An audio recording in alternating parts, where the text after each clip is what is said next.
Russian forces are depleted in Bakhmut and a Ukrainian counter-offensive could soon be launched, one of Kyiv's top generals has said, raising the prospect of an unlikely turnaround in the besieged city.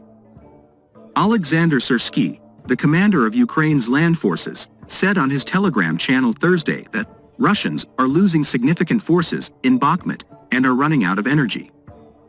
Russian troops have launched more than 200 strikes on the area in the past 24 hours alone but are losing hundreds of men each day in their efforts, the spokesman for the eastern grouping of the armed forces said later on Thursday. Cherevati said another area that was seeing intense fire was to the northeast of Bakhmut, on the front line running north from the town of Kremina. He claimed that Russia makes several hundred attacks per day, usually more than 300, sometimes more than 400. There were 344 attacks and 17 combat engagements over the last day.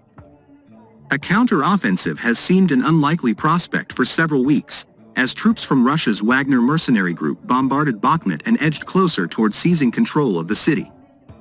But that effort has come at a considerable cost to manpower and resources, and now appears to have slowed.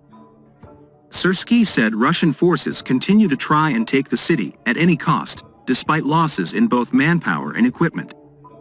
His optimism reflected a Wednesday update from the Ukrainian military's general staff, which said in a statement that while Bakhmut is still expected to see heavy fighting, Russia's offensive potential is decreasing there. The enemy keeps trying to take the city, losing a significant amount of manpower, weapons and military equipment, it said on Wednesday. Western intelligence strikes a similar tone. The tempo of Russian operations around Bakhmut appears to be slowing, the Institute for the Study of War, ISW, think tank wrote in its Wednesday update on the conflict.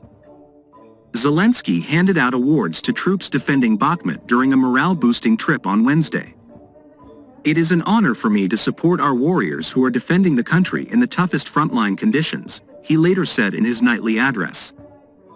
The lengthy resistance of Ukrainian troops could yet vindicate his decision to ignore some Western calls to tactically retreat from Bakhmut as the Russian offensive closed in. "This is tactical for us," Zelensky told CNN earlier this month, laying out his decision-making and insisting that Kyiv's military brass was united in prolonging its defense of the city. "We understand that after Bakhmut they could go further.